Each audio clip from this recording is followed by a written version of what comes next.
Tangguh berbingkai jemaah.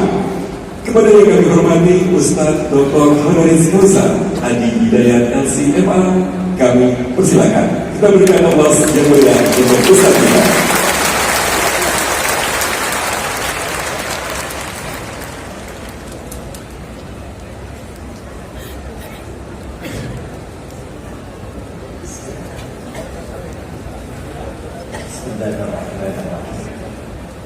Assalamualaikum warahmatullahi wabarakatuh.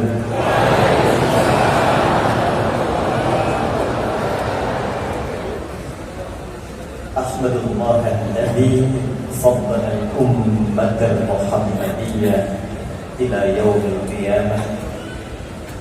Wassalatu wassalamu ala rasulillahi alladhi ursila bid-da'wati bil hikmah rahmatan lil alamin.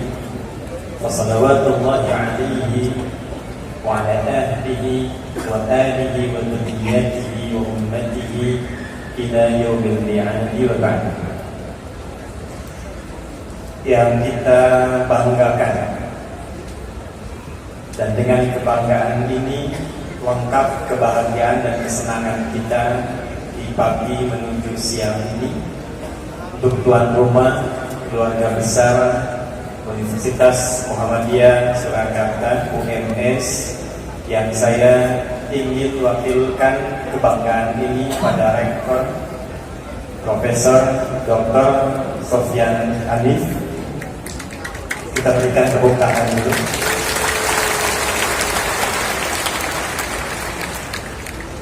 Pak Rektor, saya dengan sejujurnya mengatakan selalu merasa bangga saat memasuki editorium ini.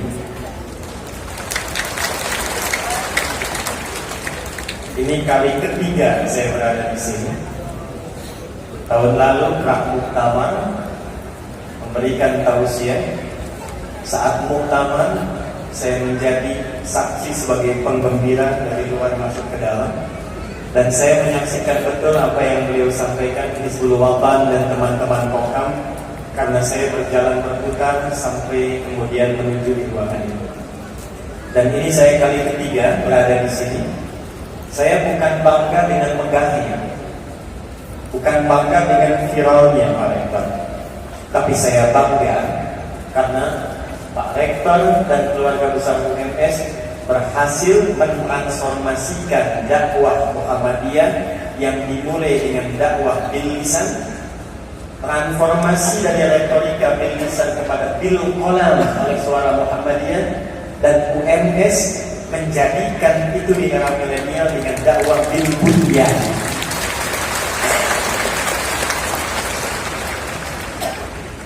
Jadi ada perobosan dengan 3 pilar baru, dari bil lisan, bil qalam, bil bunyan. Jadi masuk ke ruangan ini bukan sekedar bangga dengan besar dan megahnya, tapi kita patut bangga menjadi bagian dari keluarga besar Muhammadiyah yang mentransformasikan dakwah yang sesuai dengan kaum. Yang saya hormati, saya muliakan, saya banggakan, dan kita doakan senantiasa dijaga oleh Allah Subhanahu wa Ta'ala dengan kesehatan dan kemuliaan guru kita dan ayahanda kita Kiai Haji Dr. Sa'ad Ibrahim, Ketua Pimpinan Pusat Muhammadiyah yang membidangi Majlis Tabligh, Ketua Majlis Tabligh PP Muhammadiyah Kiai Haji Fathur Rahman Kamal, teman-teman, saudara-saudariku dari seluruh unsur pimpinan wilayah Majlis Tabligh se-Indonesia, dan yang saya cintai, saya banggakan seluruh keluarga besar dan keluargaku yang hadir di ruangan ini, dari sisi-sisi yang mungkin tidak banyak dikenali. Spesial untuk seluruh jamaah yang hadir, doa saya khusus semoga kita semua termasuk dalam satu hadis yang disampaikan Rasulullah SAW, lalu diviralkan oleh Imam Ibnu Majah dari riwayat sahabat Abu Darda radhiyallahu ta'ala anhu. Qala Rasulullah sallallahu alaihi wasallam, man salaka tariqan yaltamisu fihi ilman sahhalallahu lahu tariqan ilal jannah. Man ismun mausulun yadullu ala al-faradiyatil 'amiyah. Paham? Tidak. Kalau di belakang yakin paham saya. Konjungsi kata sambung menunjuk pada objek kanan subjek secara personal. Jadi kalau ada ayat hadis dibuka dengan man, posisikan ayat itu atau hadis itu untuk kita secara personal.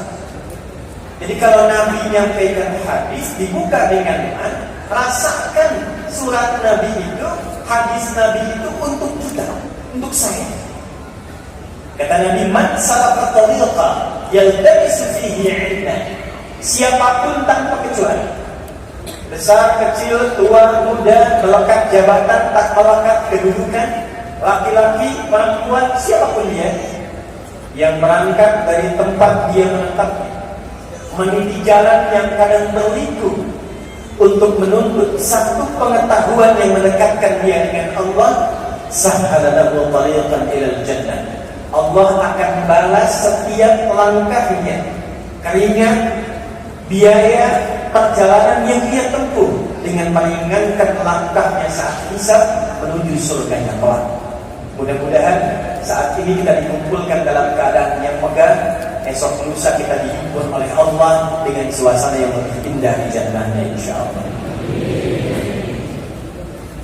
Saya ini kok kalau melihat sekarang warga Muhammadiyah nggak sama kayak yang di survei itu. Jadi banyak ini. Ya? Saya tambahin yel-yelnya ya bareng-bareng. Ya? Kalau saya sebut Muhammadiyah, jawab dengan lantang ya 3 kali. Banyak, banyak, banyak. Ya? Siap? Muhammadiyah. Masih tolong video ini nanti viralin ya. Ya? Siap? Muhammadiyah. Itu gak usah pakai insya Allah lagi. Baik, saya tuh gak pernah nyanyi. Nyanyi itu cuma 2. Satu Indonesia Raya,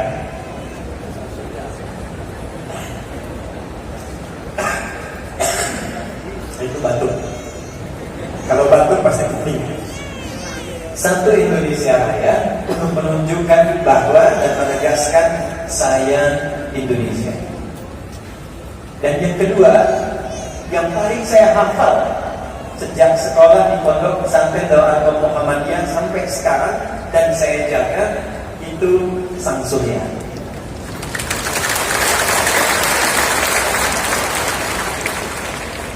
Jadi maksudnya saya ingin menegaskan, kalau Anda mengenal saya sekarang dengan dakwah yang banyak disifati orang yang Allah ada. Orang mengatakan ada kelembutan, orang mengatakan ada kemudahan, ada keluasan. Saya ingin tegaskan rahasianya. Itulah hasil pendidikan yang saya dapatkan saat menempuh pendidikan di sekolah Muhammadiyah. Dan tidak ragu saya katakan sampai hari ini, tadi MC kurang menyebutkan, panggilnya Ustaz Adi Hidayat, tolong tambahkan Ustaz Adi Hidayat, warga Muhammadiyah yang menjabat di Wakil Ketua Majelis Tabligh Pimpinan Pusat Muhammadiyah. Kalau hafal tambahkan nomor KTM-nya 10 25 84 05 96 06 76. Bapak terangkan belum tentu hafal itu. Baik, itu mukadimahnya. Sekarang kita masuk pada inti. Satu kali saat turun perintah dari Allah kepada Rasulullah SAW untuk berhijrah,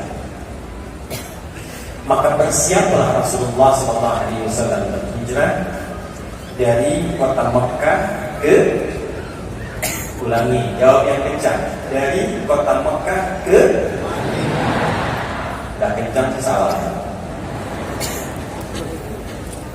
Madinah belum ada. Madinah belum ada. Yang ada itu ya, karena Madinah itu belum ada. Setelah Nabi hijrah ditata, baru jadi Madinah. Jadi saat Nabi akan hijrah, nama tempatnya masih Yasrib.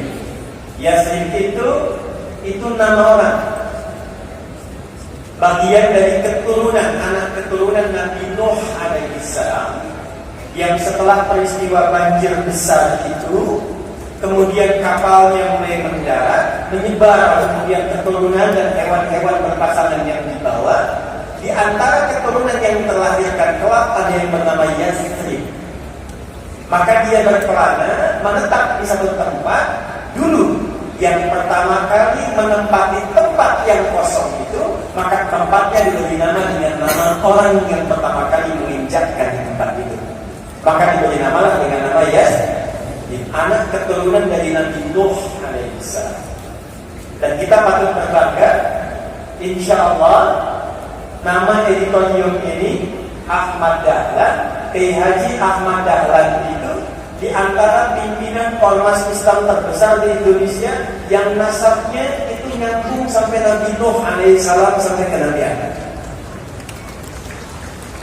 Kiai Haji Ahmad Dahlan dan Muhammad Darwish bin Kiai Haji Abu Bakar bin Kiai Sulaiman bin Kiai Ilyas bin Demang Juran Gedung Kapindo bin Demang Juran Gedung Sapisan bin Kiai Gerebek. Kiai Gerebek itu nyambung ke atasnya ke Ahmad Jumadil Kubra. Itu sekarang masjidnya ada di Simpang Semarang. Kalau Semarang mau arah Demak itu sebelum ke Sultan Agung, sebelah kiri ada masjid besar warna hijau, bagian kubahnya emas, itu namanya Masjid Syekh Ahmad Jumadil Kubra. Belok ke kiri setelah ada runway itu, kanannya toiletnya, kirinya itu arah Demak. Ahmad Jumadil Kubra, ke atasnya Tasbah Khan, naik ke Ali Zainal Abidin sampai ketemu anak-anaknya Al-Husain adiknya Al-Hasan anaknya Ali bin Abi Thalib radhiyallahu ta'ala anhu, suaminya Fatimah Az-Zahra bintu Muhammad sallallahu alaihi wasallam, bin Abdullah bin Abdul Muttalib bin Hashim bin Abdul Manaf bin Qusay bin Murrah bin Kilab bin Ka'ab bin Ghalib bin Fijr bin Malik bin Nadar bin Kinanah bin Khuzaimah bin Mudrika bin Ilyas bin Liza bin Ma'ad bin Adnan bin Abdi bin Adli bin Muqawwar bin Nadur bin Talib bin Ya'ruf bin Yasir bin Nabi bin Ismail alaihissalam bin Ibrahim alaihissalam bin Azar atau bin Nadur bin Adil bin Kinan bin Fakhshad bin Sam bin Nuh alaihissalam bin Mihraib bin Syada bin Kinan bin Adwas bin Fiz bin Adam alaihissalam. Coba ulangi.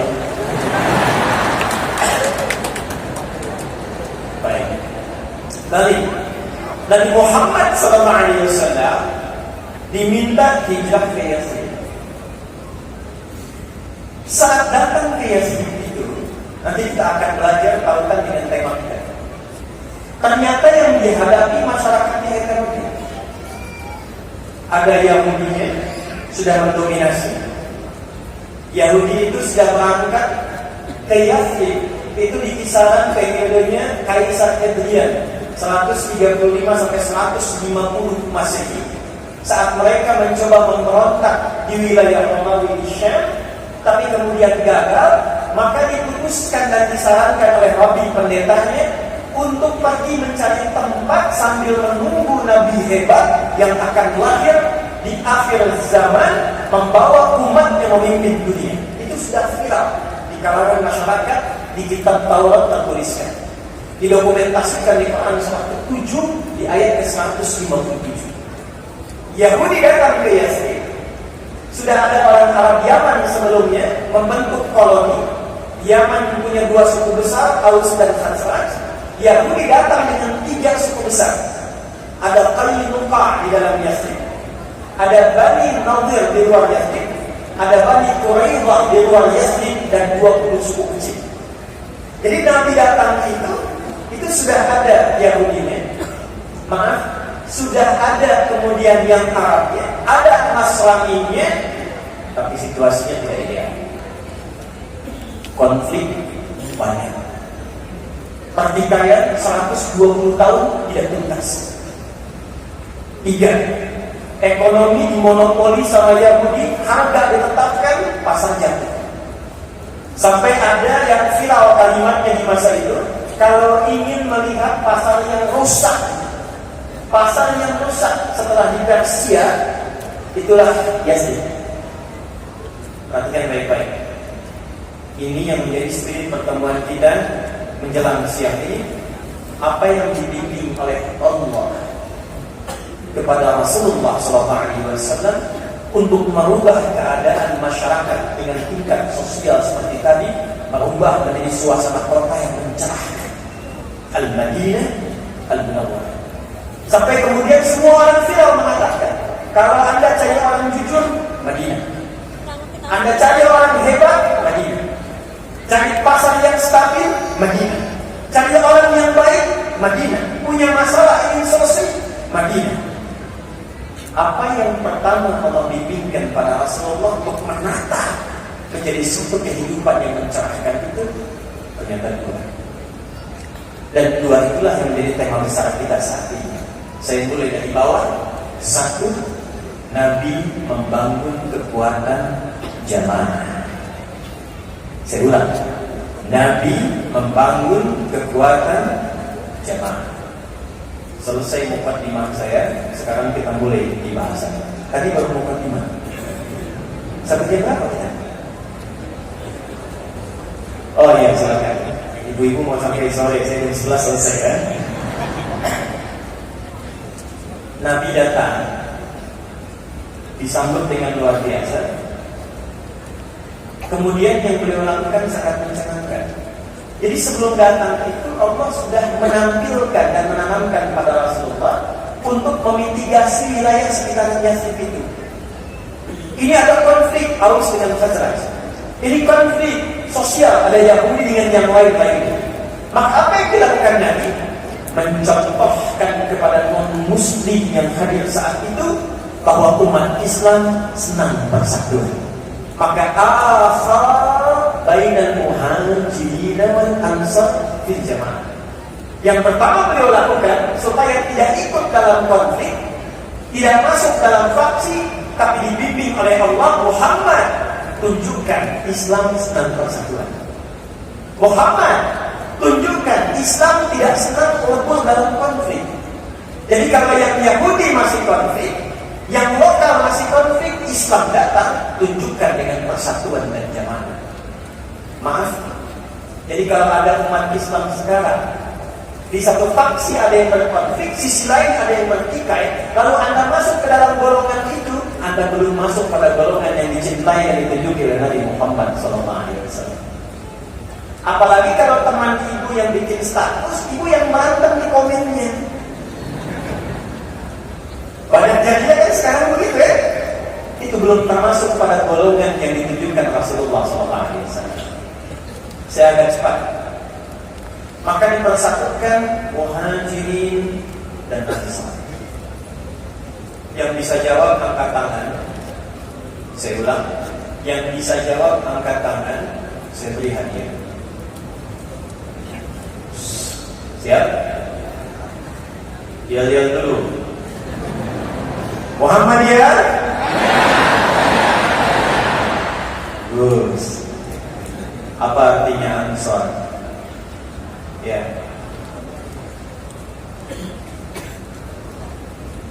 Baik, bagus. Belum dapat hadiah. Penolong, bagus. Mana staf saya? Baru 100.000.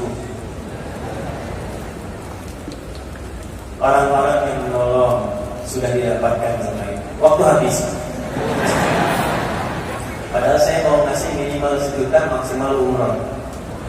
Saya waktu habis. Ansar itu artinya secara singkatnya menolong sesuai kebutuhan tanpa pamrih. Saya ulang, menolong sesuai kebutuhan tanpa pamrih. Ilustrasinya begini.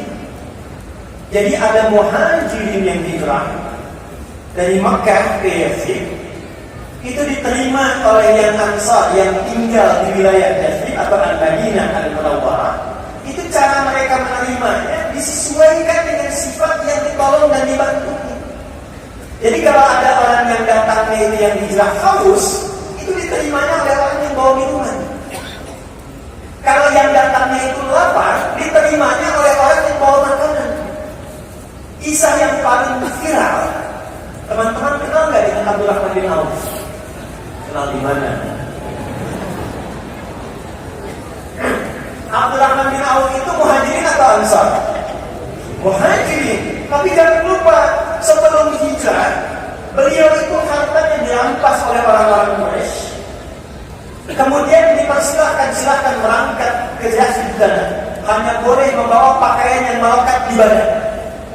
Harta kami rampas, kalau ingin kami kembalikan dan diangkat jadi orang paling kaya di Mekah, tinggalkan keyakinan Muhammad, balik lagi. Apa kata Abdurrahman bin Auf? Saya mantap nikah. Maaf sebentar. Tapi yang ternyata tidak mudah itu istri. Ditawarkan kalau Anda ikut suami, silakan mengangkat 400 km kurang lebih tempuh jalan ke Yazid, pakai pakaian yang melekat di badan saja, harta kami rampas. Tapi kalau Anda mau tinggal di sini, harta suami kami berikan sepenuhnya, silakan cari pemuda paling tampan di wilayah Quraisy di Mekah ini yang Anda suka, nikahi, kami fasilitasi. Sebentar ya, yang itu. Kalau ibu dalam posisi istrinya Abdurrahman bin Auf pada saat itu, dan anggap suami gak ikut hari ini, diberikan pilihan ikut suami ke Madinah dengan pakaian jalan belum tentu selamat, atau tinggal di Mekah jadi orang paling kaya, nikah dengan babang tampan paling hebat pada masa itu, difasilitasi pernikahannya. Ikut suami atau tinggal? Gak yakin saya. Ikut suaminya paling ikut suami. Gak mudah. Ternyata istrinya memilih tinggal di Mekah. Jadi berangkat ke Madinah itu, ke Yazid itu bukan hanya dengan pakaiannya saja yang hilang harta, hilang tenaga, hilang pikiran, berangkat dengan tenaga, keringat, air mata, juga hilang keluarga. Hebatnya orang Ansar itu sebelum sampai pada Google belum ada, Instagram nggak ada, Abdurrahman bin Auf nggak pernah tercatat dalam kitab sejarah ngupdate status sebelum berangkat ke Yazid.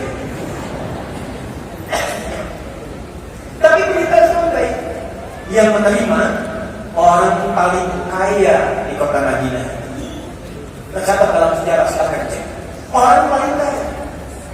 Begitu diterima, perhatikan kata-katanya.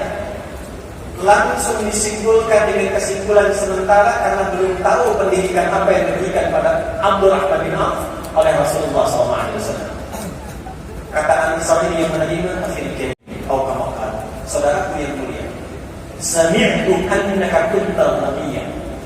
Saya dengar Anda pernah kaya.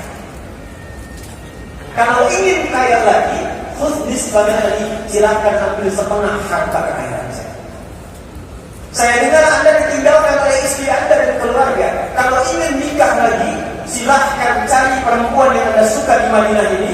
Kalau perlu, bagian dari keluarga saya pilih, saya nikahkan dan saya fasilitasi pernikahan ini. Gantiannya.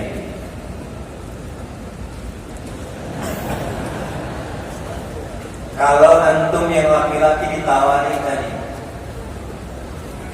ambil setengah harta saya, silahkan pilih perempuan paling cantik di Solo Raya, saya fasilitasi pernikahan. Kata mereka. Contoh, maaf ya, anggap istri gak ikut tadi. Jawaban antum kira-kira apakah diterima atau tidak ditolak sama sekali? Laki-laki sudah tahu isinya, jadi percuma ditolak juga. Jadi saya ingin gambarkan bahwa bagaimana kuatnya ikatan jamaah itu. Saking tingginya, dia bukan hanya sekedar bertemu, tapi memiliki sifat untuk memperhatikan siapa yang ditemui itu. Nah, dalam bahasa Arab, pertemuan yang menjadikan yang bertemu itu mengenal satu dengan yang lain dan memperhatikan dan mengisi di antara yang bertemu itu kata yang disebut dengan al-jamu', sifat yang disebut dengan jum'ah, pertemuan yang komunitas yang disebut dengan jamaah. Jadi kalau kita katakan pertemuan kita saat ini membentuk jemaah, hal pertama yang harus dilakukan, kalau kita menginginkan keadaan kita seperti Al-Madinah Al-Munawwarah, di Muhammadiyah banyak yang mencerahkan, di bisnisnya sukses, di kedudukannya hebat, di intelektualnya luar biasa cemerlang, dan menginginkan menjadi jamaah, bagaimana caranya? Maaf, jangan cuma Anda datang, penuh, bangga, duduk, dan pulang. Itu belum jamaah. Pun demikian dengan teman-teman di Majelis Taklim. Ini kan se-Indonesia. Dan kita duduk di sini bukan cuma datang, rakornas, kemudian menyampaikan usulan, direkomendasikan, selesai, tidak. Teman-teman berapa banyak yang hadir saat ini? Yang paling ironi kadang-kadang masuk jadi isi teman buruk, tempat duduk yang paling gak bagus, kok kata Nabi, yang duduk gak kenal siapa yang ada di sampingnya. Oh, ayo kenalan.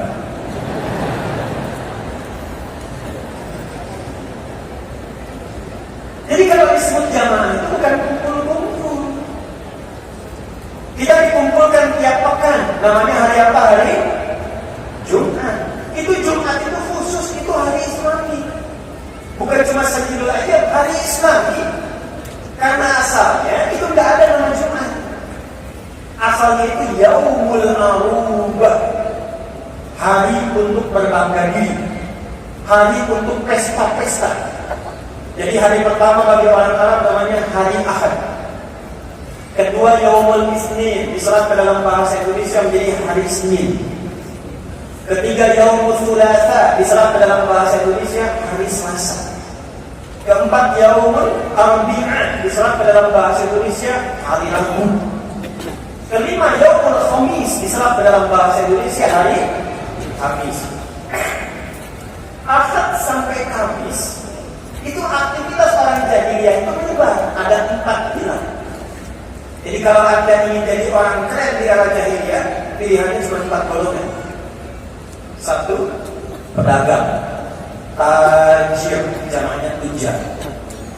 Maka mulai Ahad mereka menyebar, cari dagangan, kumpulkan harta.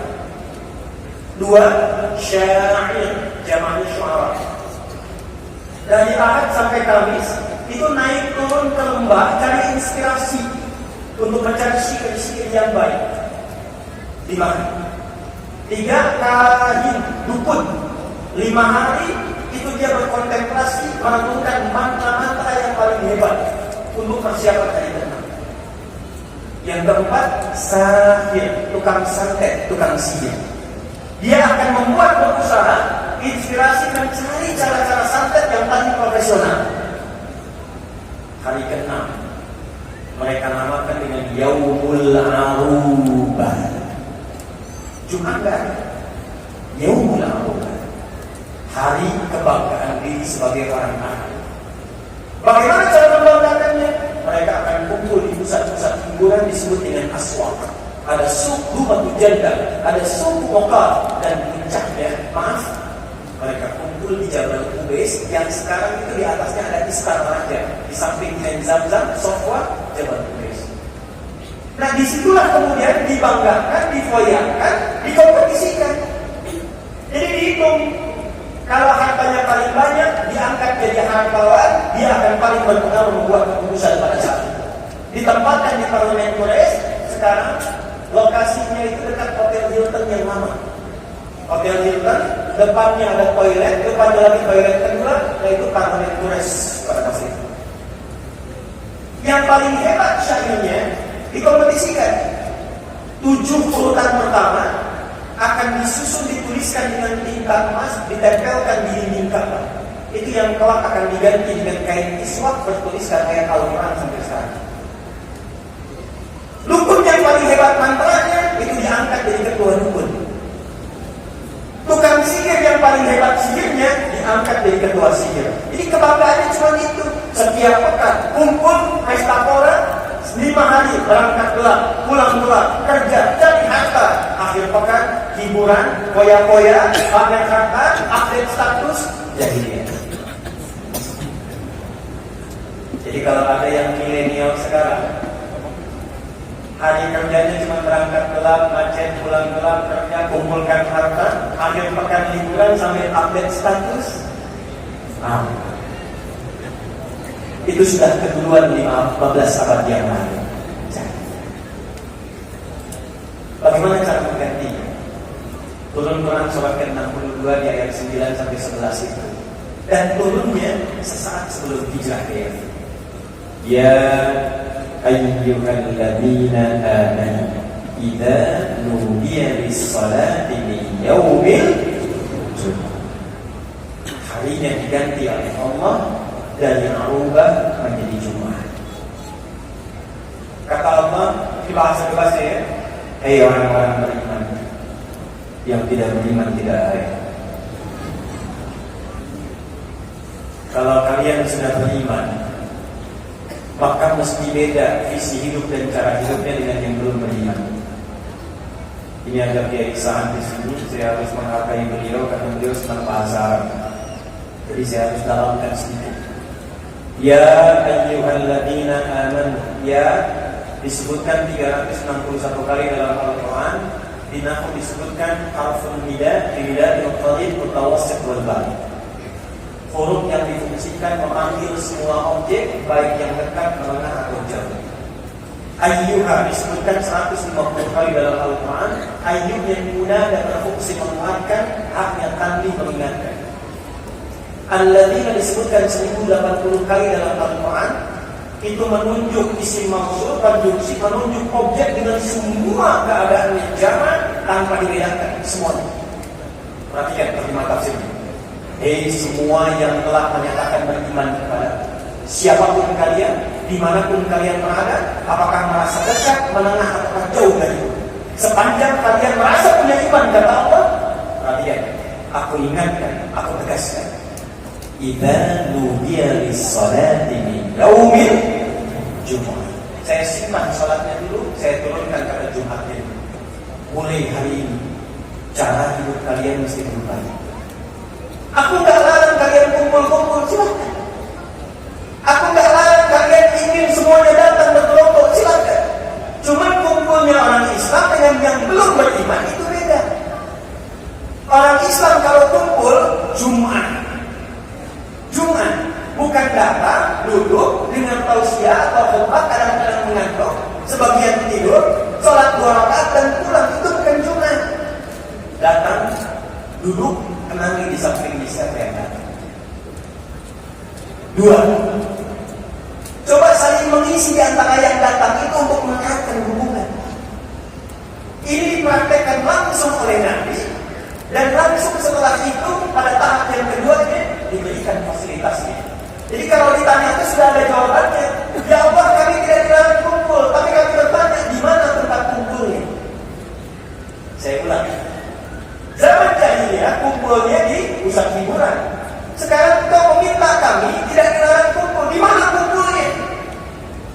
Aula ini belum ada pada masa itu. Maka turun jawaban dengan perintah kepada Nabi, bangun masjid. Apa yang dibangun? Masjid. Maka saya gabungkan tema kedua dengan yang pertama, kekuatan masjid dan jamaah. Perhatikan, kumpulnya di masjid. Jadi masjid itu bukan hanya pusat ritual, tidak. Itu tempat konferensi terbesar bagi umat Islam itu, baik skalanya lokal, regional, atau sampai internasional, itu masjid.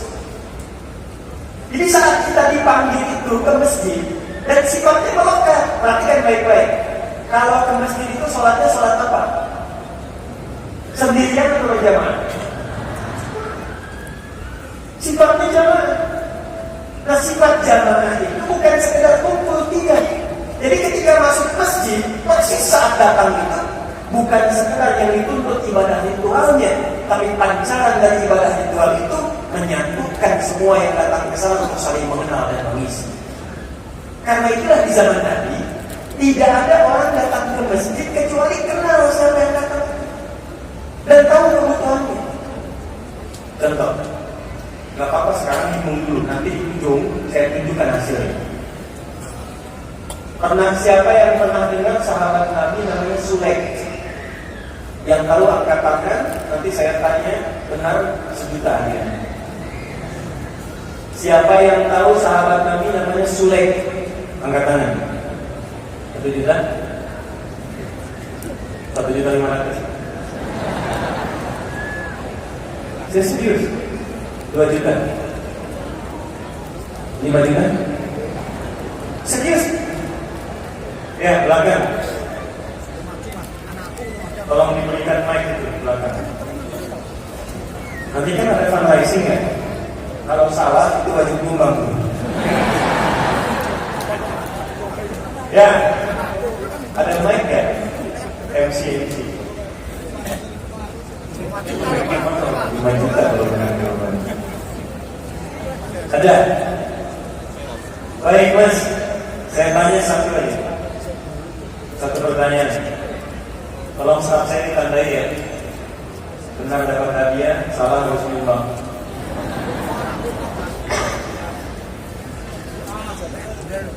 Tolong dibantu HW.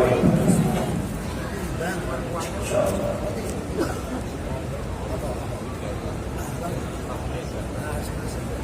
Itu HW apa HW ya? Kalau HW jalan cepat. Lari cepat, lari. Alhamdulillah. Jazakallahu khair. Maaf tidak sebentar ya, sambil nunggu. Muhammadiyah. Tanya yang kencang. Muhammadiyah. Mumpung kita live hari ini ya. Ini live kan ya? Kameranya mana kameranya? Itu yang live ya. LSI tolong lihat ya. Muhammadiyah. Supaya dikoreksi surveinya. Mas, silakan. Sudah nyambung? Ya, saya cepat saja. Nabi punya sahabat bukan dari Madinah, namanya Sulaik. Pertanyaannya, dari daerah mana Sulaik itu? Dah sini aja, antum sini cepat lari. Udah saya kasih bocoran tuh. Udah nggak usah di Google. Sebagian dan saya di Google 5 juta nih.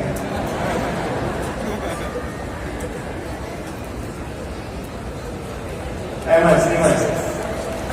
Alhamdulillah. Kasih bus dulu.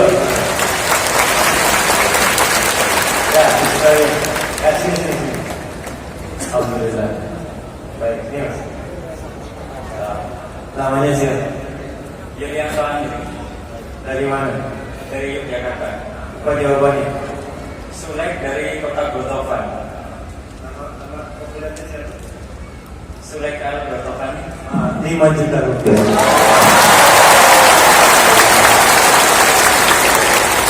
Kerjanya apa? Tadi, Masya Allah. Mas tolong ya, staf saya ya, nggak sia-sia lagi ya. Sudah menikah? Belum, baik. Siapkan buat mahar ya. Sini. Ibu, ini ahli mekanik. Saya kasih pertanyaan di atas rata-rata dan bisa jawab.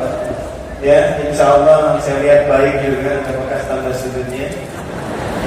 Tapi menyampaikan jika ada seseorang lelaki yang qorilah dengan akhlak dan agamanya, maka jangan buang peluangnya. Ya, beliau belum menikah dan sudah siap dengan maharnya. Pertanyaan dulu. Alhamdulillah.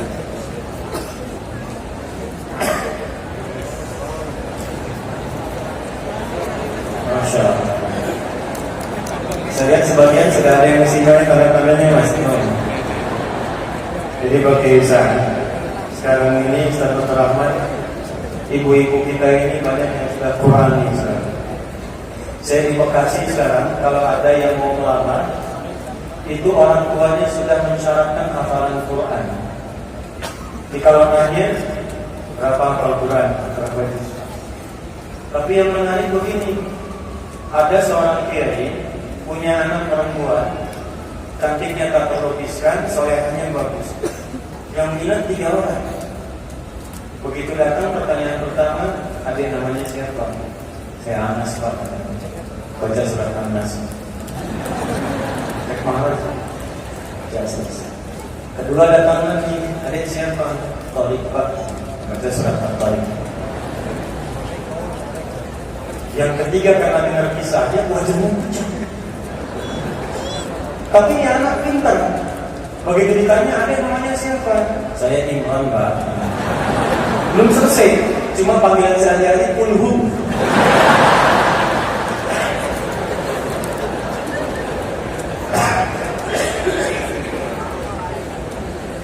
Sulek dari Gotofan datang. Dikenal dengan Sulek dari Gotofan. Bukan orang Madinah.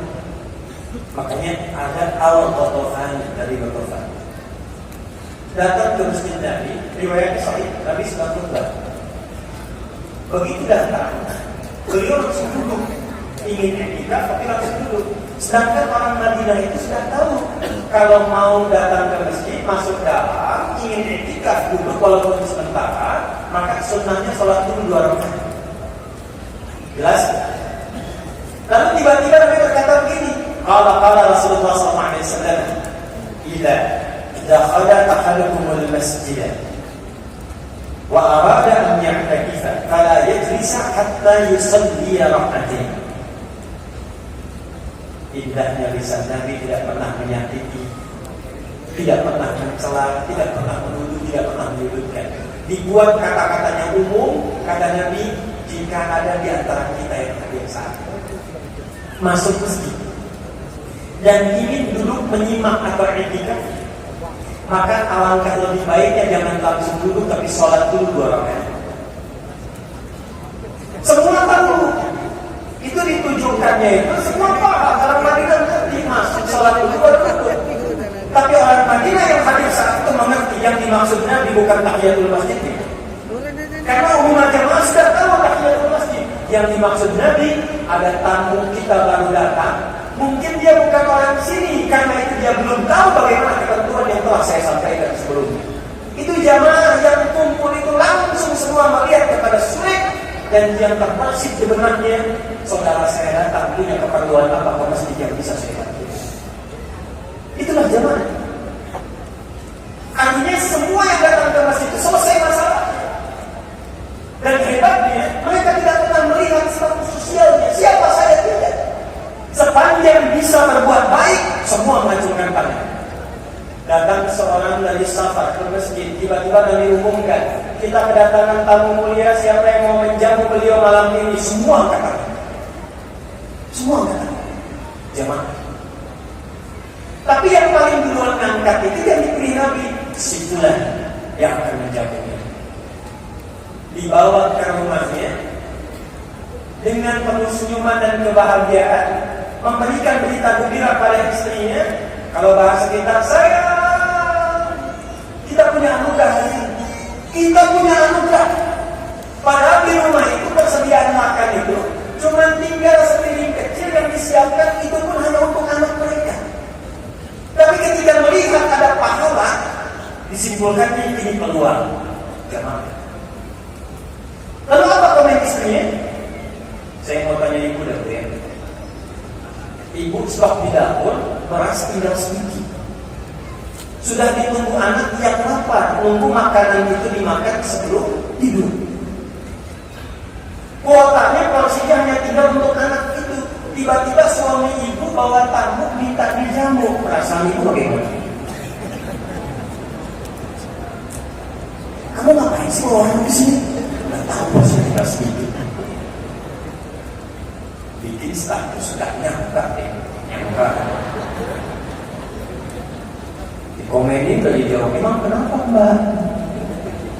Ya.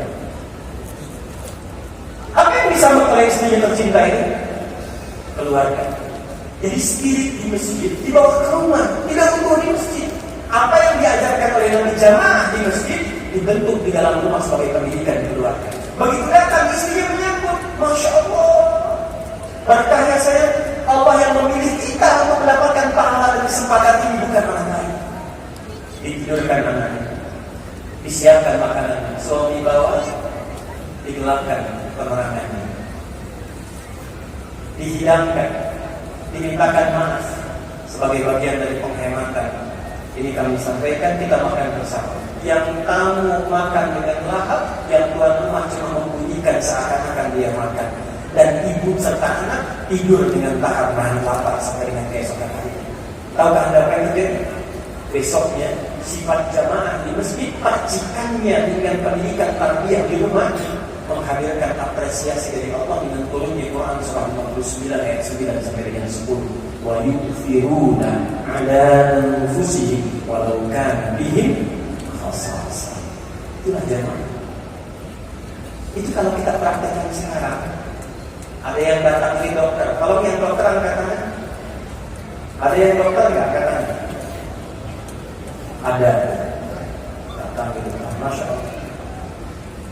Tiba-tiba ada orang yang sakit atau keluarganya sakit, tidak mampu berobat ke rumah sakit, ketemu dokter, sifat jamaah dipraktekkan.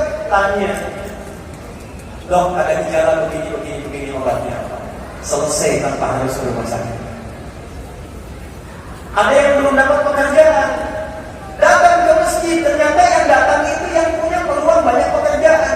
Pabriknya 9, perusahaannya 50. Ketemu database di masjid ada, dikumpulkan di situ, ketemu, konsultasi, dapat pekerjaan. Jadi gimana caranya yang datang dengan sifat jamaah? Masjidnya kita punya sentral di setiap lokal.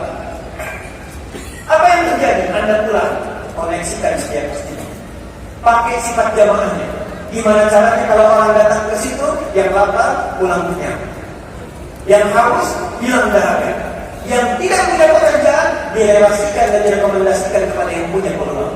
Kalau itu bisa kita gunakan di era milenial saat ini, saya punya keyakinan Anda akan melihat Islam bukan hanya tertulis dalam mushaf dan dokumentasi hadis, tapi Anda akan melihat Islam dalam kehidupan nyata yang sesungguhnya.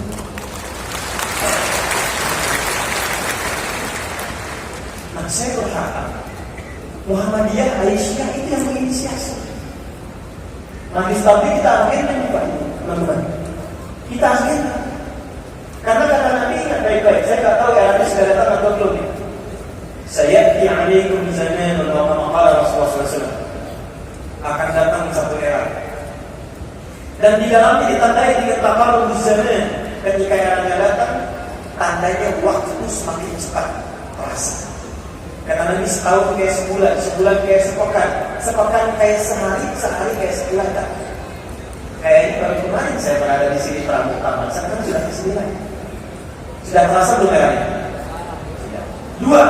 Taqarrubul aswaq. Pasar mudah diakses, digitalisasi sudah berkembang.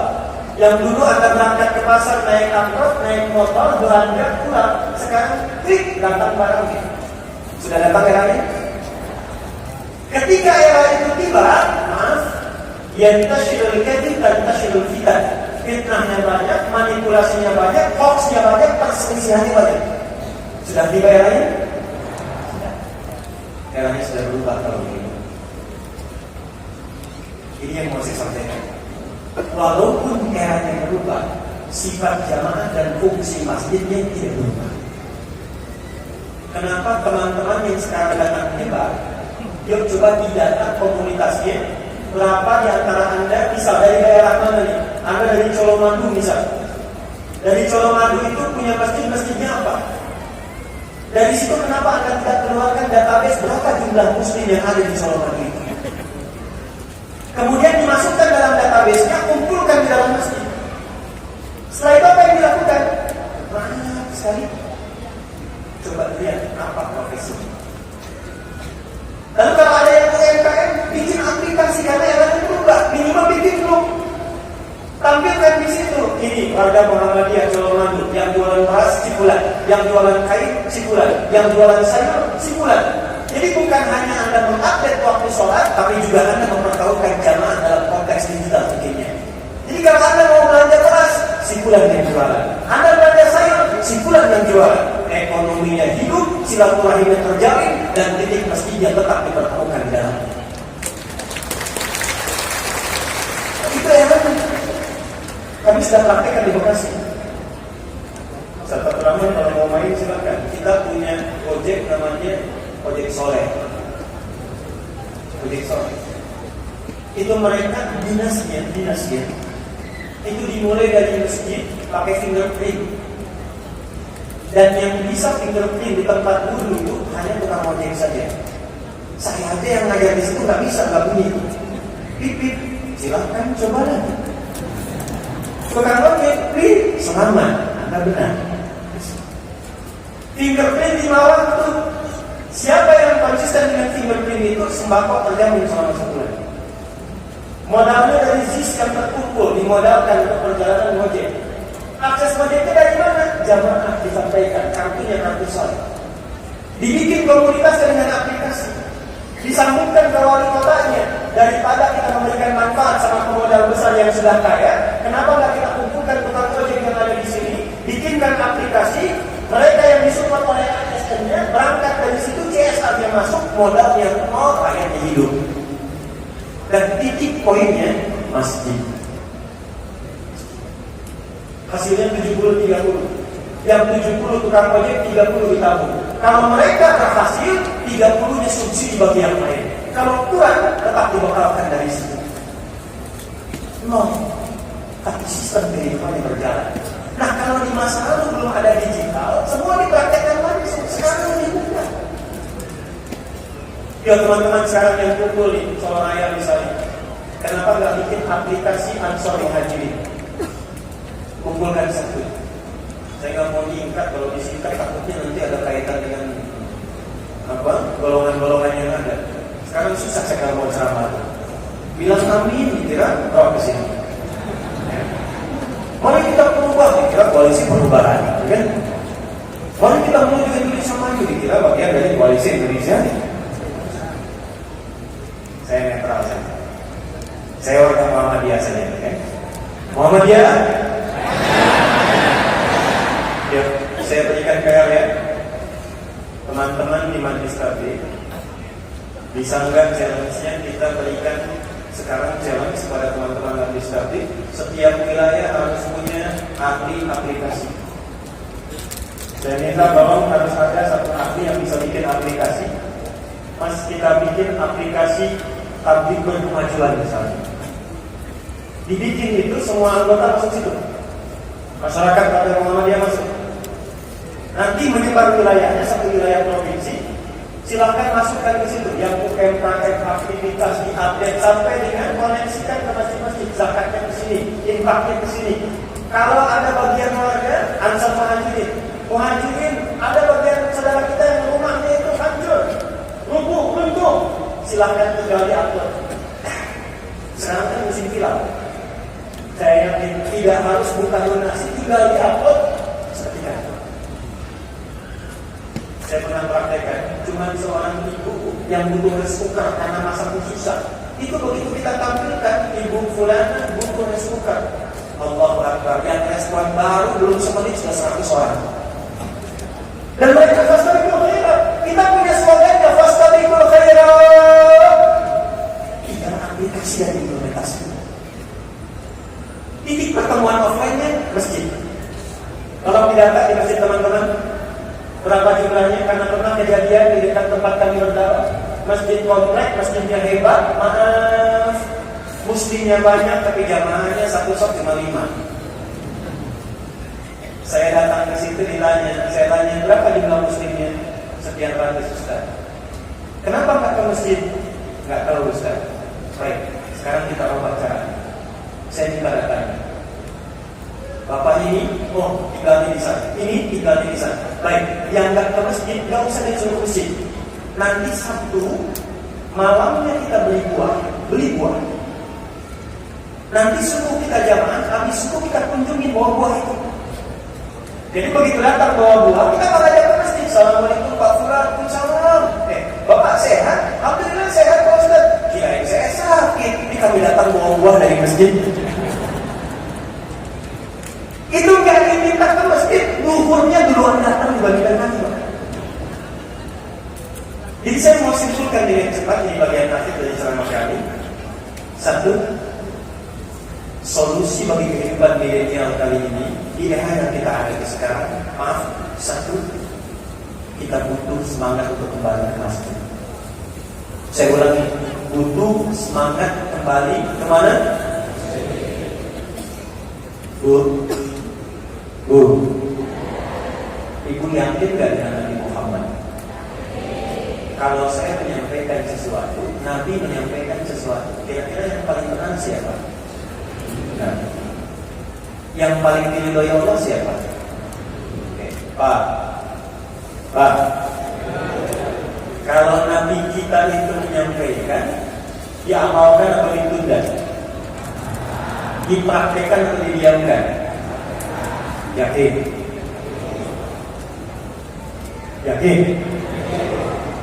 Siapa yang hari kiamatnya tidak ingin lelah dan sibuk? Angkat tangan. Siapa yang hari kiamatnya tidak ingin berada dalam situasi mencekam? Angkat tangan. Turunkan dulu. Ternyata di antara 7 golongan yang dijamin dia dinaungi sehingga tenang saat kisah, salah satunya rajul qalbuhu muta'alliqun bil masajid, adalah orang yang hatinya selalu lekat dengan masjid. Dan itu yang menyampaikan Nabi, bukan saya. Jadi mohon Bu, kalau mulai hari ini ingat-ingat, dorong suaminya ke masjid, paksa ke masjid. Saya ulang, paksa ke. Dan kalau sudah ke masjid, praktekkan sifat jemaah. Kenali, jadikan saudara, bikin program bersama, dan mudah-mudahan dari semua program yang telah disiapkan itu, bawa dirinya ke program. Tanamkan jadi jemaah. Besok lusa dalam pertemuan yang lain lagi, insya Allah, saya ulangi, insya Allah, kalau kita bertemu lagi, saya tidak hanya bertemu dengan jamaah biasa, tapi yang saya lihat benar-benar jamaah rel masjid. Ya, benar-benar jamaah rel masjid. Bagian terakhir yang ingin saya sampaikan, saya mau tanya, siapa yang datang dari wilayah paling jauh? Angkat tangan. Paling jauh, bukan pengurus jamaah. Dari mana?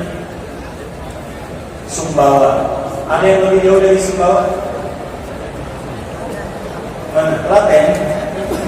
Jauh sekali. Mana? Ya. Sulawesi. Mesir. Dari Mesir. Lagi pulang. Dari Mesir langsung ke sini. Kuliah di Al-Azhar. Sekarang lagi di sini. Sengaja ikut ke sini. Baik. Ikut Aisyah di Mesir atau tidak? Ikut. Ada yang lebih jauh dari Mesir? Baik. Kapan kembali ke Al-Azhar? Mesir. Baik.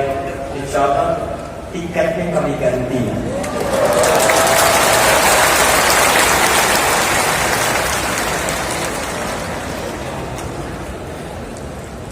Baik, saya kira itu yang bisa saya sampaikan di pertemuan siang kali ini. Sebelum saya akhiri, saya tutup, saya ingin menegaskan 3 hal. Siap?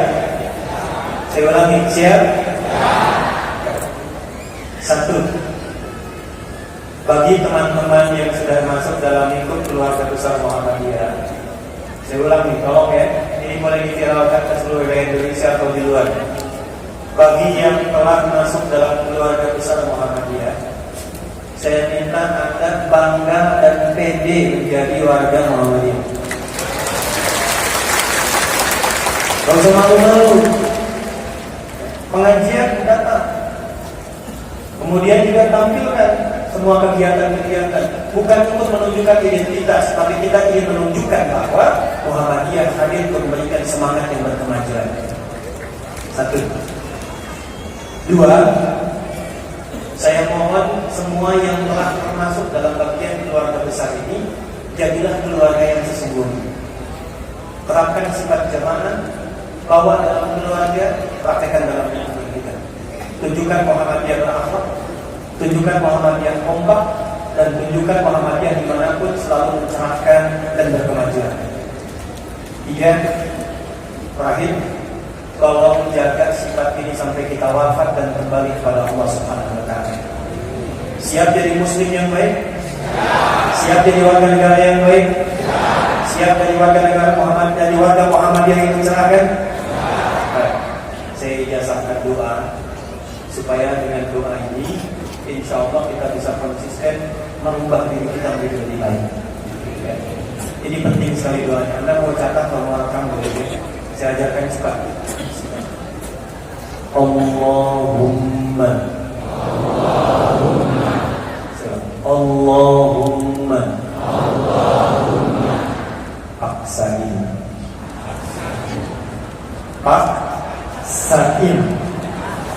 tolong paksa diri kita menjadi pribadi yang baik, warga Muhammadiyah yang baik, dan menjadi bagian dari hamba Allah yang baik.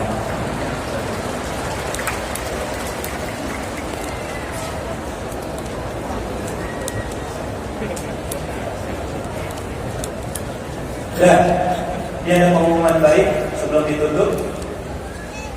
Siapa yang mau kuliah ke luar negeri? Baik, turunkan. Ya, turunkan. Ke Libya, siapa yang mau ke Libya? Ya, turunkan. Ke Madinah. Ya, ke Mekah. Masya Allah. Ya, satu. Ini ada berita baik. Silahkan mendaftar lewat majlis tabligh di wilayah masing-masing. Akan dikoordinir oleh seluruh wilayahnya. Syaratnya gampang banget, cuma 3. Ini berlaku untuk laki-laki dan perempuan. 1, bisa bahasa Arab, lancar. Dan 2, hafal Quran minimal 10 juz. Bisa jauh. Gampang kok. Nanti kita bikin daurah ya, 30 hari 30 juz insyaallah.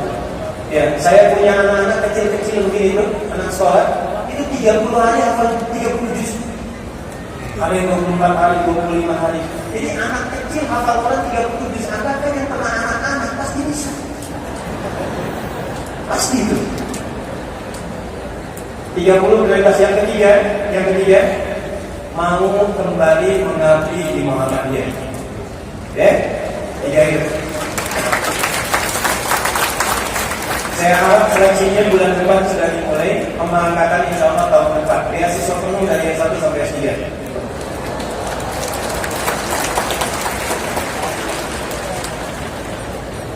Saya sekarang di laki-laki. Siapa yang mau jadi imam di Kanada?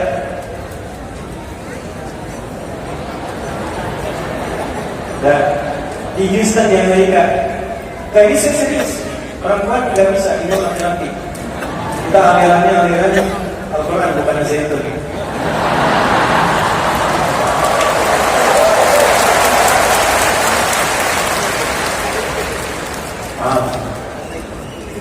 Insya Allah ada peluang untuk jadi imam, tapi saya minta majlis tabligh untuk mendetilkan. Kita ada kerjasama dengan beberapa negara. Insya Allah kita siapkan untuk Ramadan supaya persiapannya mantap. Kita buka nanti untuk di Amerika, beberapa negara bagian. Ada di Jepang, kemudian kita batasi 3 dulu di Kanada.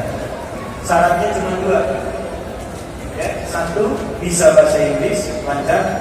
2, hafal Quran 30 juz. Nanti dites. Enggak, saya ini serius, menyampaikan serius. Itu akan disiapkan, semua ditanggung termasuk uang saku, ya. Dan kalau belum nikah, insya Allah bisa dicarikan jodohnya di sana. Terima kasih, saya mengundang guru kita, ayahanda kita, Kiai Haji Sa'ad Ibrahim. Kemudian Pak Dr. Rahman Kamal, Pak Rektor, Profesor Dr. Sofyan Hanif, untuk berada bersama-sama di depan. Mohon izin saya nanti tutup dulu. Setelah saya tutup, saya berikan kita yel-yel sama-sama.